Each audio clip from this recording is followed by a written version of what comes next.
Good morning น้อยสบายดีเบิดทุกท่านเด้อมื้อนี้วันวาเลนไทน์เนาะเอาไปเย็นๆมื้อนี้ไปเย็นๆ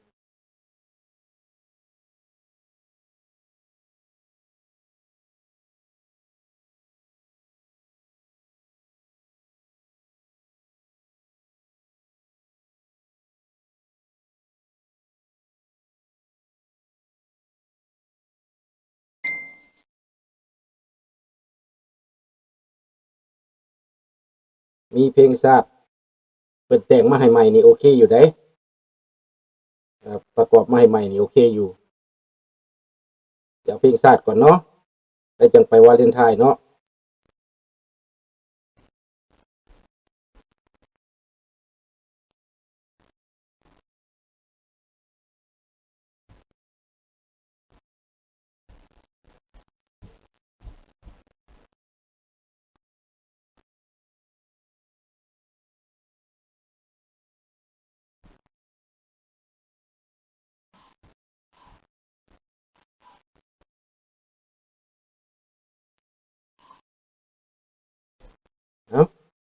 เอาเพลงชาตินี่ก่อน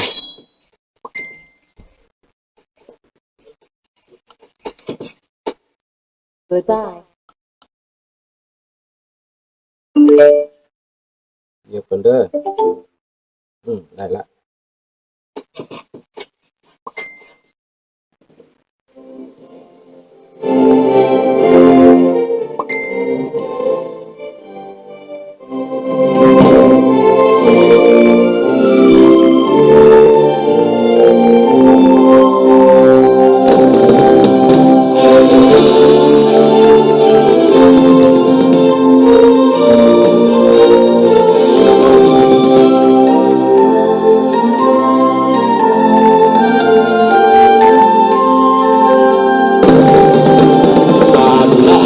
ตั้งแต่เดิมมาขึ้นสื่อลือสาอยู่ในอาซีศาสตร์ลาวผูกพันไมตรีห่วมสามัคคีฮักหอโหมกันฮักชาติฮักประเทศเฮาฮักเจ้าบ่เกตเกษาฮักศาสตร์ฮักศาสนาแต่บูหานมาฮักษาดินแดนต่อให้สะใดมาลุ้นราวีรบกวนญาติแก้วสิ่งเอาให้ขึ้นเขามาลู่วุ่นวายสู่ตนตัวตายต้านทานศัตรูสวยสวยสู้เลือดเนื้อเสือเผาฟื้นผู้เอาบรรเทาทุกข์กัน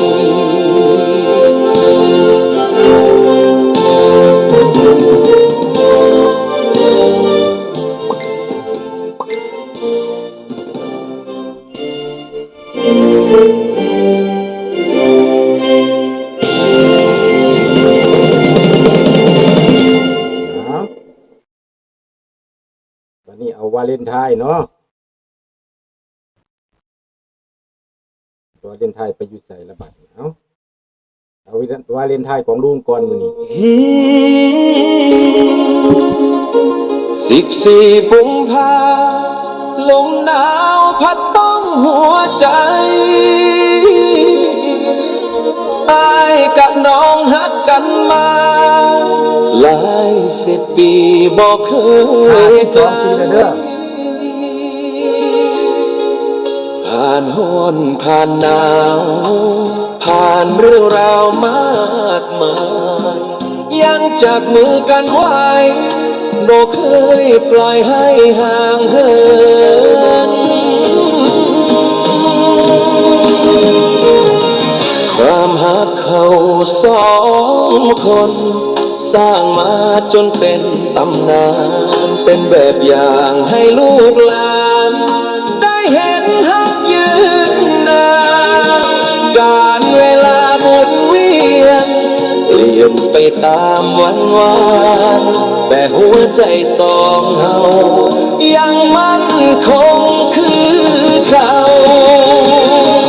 ถึงสังขารสิแก่เท่าร่างกายสิโรยราแต่อายยังมีดอกไม้มอ กุมภาความพักบอกเคยจางหายบ่ตายบอกคลายสลับหาสิเติมความมีให้กันตลอดกาลเวลาชั่ว De la vaisselle sale.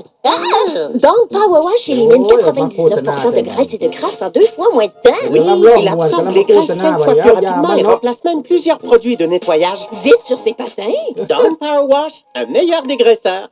Avec 4 appels vidéo à son fils durant ma Oh, et bah, 3 vidéos de curling partagées sur le groupe Mamacita.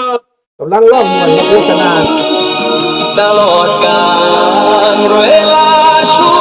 วชีวิตสุดทุกข์ที่เคยผ่านคือบททดสอบหัวใจ เขายืนเคียงกันไว้บอกเคยถอยหนีไปใส่แม้ว่าด้านหน้าสิเปลี่ยนพ้นบอกขาวเต็มหัวแต่ใจยังหักมันคือวันแรกที่เจอสำคัญสิแก่เท่าร่างกายสิร้อยรา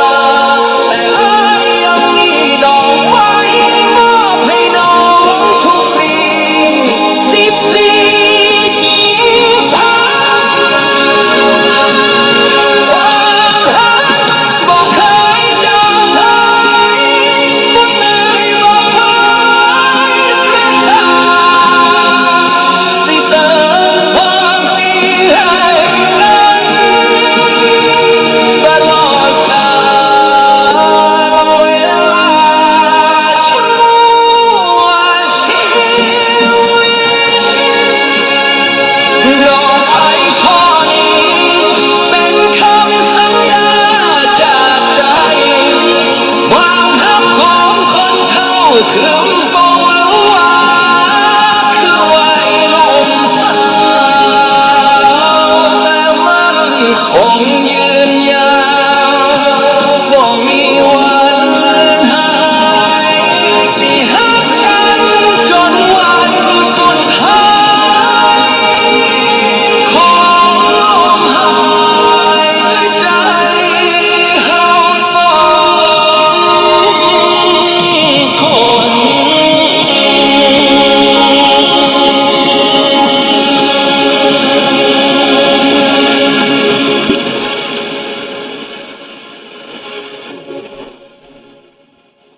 14 กุมภาลมหนาวพัดหัวใจ ความหายของคนเท่า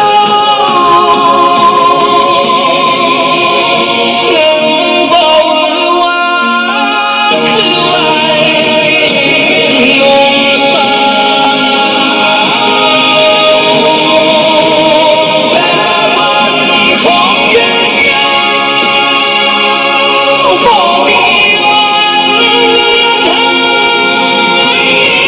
สิหักกันจนวันสุดท้ายของห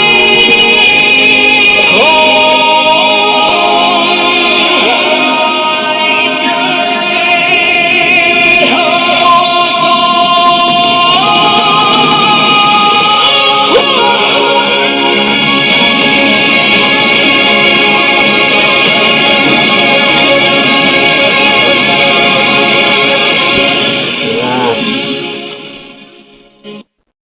Goodbye. ได้และบัดนี้นะอันนี้เป็นประวัติจริงเรื่องจริง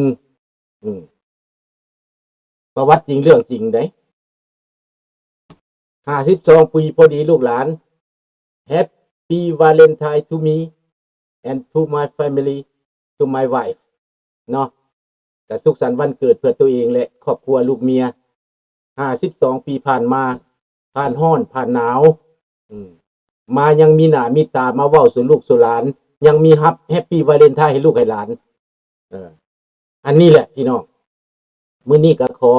ให้ผู้ใดที่มีครูก็ขอให้มีแต่ความสุขความเจริญเด้อ ขอให้ยืดยาวไปตลอดชีวิตลุงนี่ก็อยู่มา52 ปีแต่งงานเนาะรวมอายุแท้ก็74ปีนี้และเดือนนี้นะผ่านมาบางเมื่อกี้นี้ก็พอดีครบรอบวันเกิดพร้อมกันวันแต่งงานกับปีเดียวกันเนาะครบรอบปีนี้74 ปีอายุแต่งงาน52 ปีนี่แหละพี่น้องดังนั้นจึงได้แต่งเพลงนี้ออกมาเพื่อไว้ให้ลูกให้หลานเวลาเขาจากไปภาพก็เป็นภาพจริงเด้อบ่แม่นของปลอมบ่เป็นรูปปลอมเป็นรูปป้าแท้รูปลุงแท้รูปก็เป็นถ่ายในเมื่อว่าตอนครบรอบ45 ปีนี่แหละพี่น้อง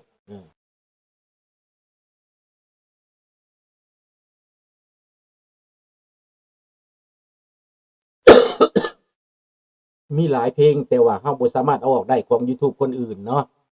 ลุงก็เลยแต่งเท่าที่ว่าเฮ็ดได้เนาะตัวมวลๆก็มีแต่ว่าเฮาเอาบ่ได้ลุงพยายามแต่งให้มันเป็นสำนองลาวนี่ก็ยากเพราะว่าซูโน่นี่มันจะร้องเป็นลาวนี่ยากว่าซั่นไปแต่ว่าคนที่เขาเจ้าเก่งเขาเจ้าเฮ็ดให้มันร้องได้แต่ว่าต้องเรียนหลายเดือนลุงนะฮะก็เรียนได้2 เดือนปลายเวลาน้อยเดียวดังนั้นกว่าความสำเร็จยังบ่มีเทคนิคแต่คนลาวเฮาก็ยังบ่ได้เผยแพร่ความจริงในเรื่องแต่งภาษาลาวนี้ส่วนสำหรับคนไทยนี่เขาเจ้าจะแนะนำว่าสบายดีท่านจอนแต่งแบบใดมันจะออกเป็นเพลงไทยเสียงไทยเขาเจ้าบอกเบิดเขาเจ้าบอกทีลาวเฮานี่ผู้เป็นก็ยังบ่ได้บอกได้ย่านหมู่เฮ็ดนำได้มันยังยากอยู่ได้บ่แม่นง่ายได้ข้าพเจ้านี่ก็พยายามจะเรียนรู้ด้วยตัวเองแต่ถามผู้นั้นถามผู้นี้ก็ยังบ่เข้าใจอยู่เพราะว่าเขาเจ้าบ่ได้ให้หมดว่าซั่นไปดังนั้นจังว่าเรื่องนี้ก็พยายามไปเนาะฝ้ากลางศึกบอกว่าคุณลุงน่ารักมากคุณป้าก็สวยคุณลุงก็หล่อสิคือเลยอันย่องผู้เฒ่ากับเหมือนดังผู้เฒ่านั่นแหละแต่ว่าเป็นหยังจังเหตุลูกหลานเขามีความสุขคันพ่อเฒ่ามีความสุขลูกของลุงหลานของลุงนี่นะเห็นพ่อแม่มีความสุขเขามีความสุขยามวันที่14วันเลทานมามีช่อดอกไม้มาให้ปีนี้แพงได้ช่อดอกไม้ได้แคนาดาได้แพงได้ไปซื้อกับบ่ทันผู้ใดคอสโก้นี่เขาจะขาย24 ดอก55 เหรียญผู้ใด55 เหรียญได้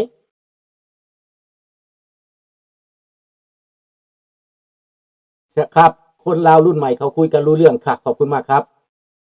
ดังนั้นพี่น้องสบายดีท่านครับพรเนาะสบายดีทุกท่านเด้อพี่น้องเด้อ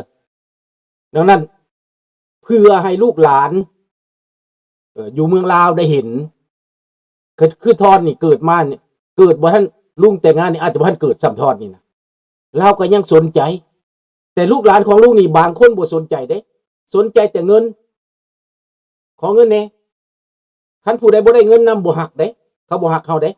เขาบ่รู้จักเฮาเด้เขาบ่สนใจว่าเสื้อซ่าสกุลซ้ำนะเขาถือแบบเบาๆ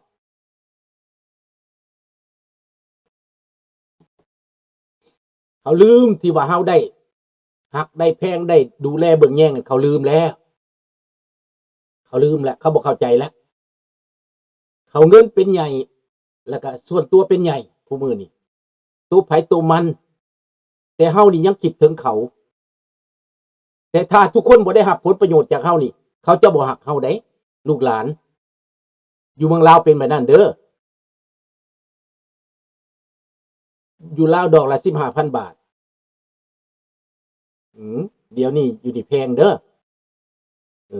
แปลว่าดอกหนึ่ง$2แล้ว$2กว่าพุ่นแล้วคันไปซื้ออยู่ห้านดอกไม้อันนักแฮงนักนี่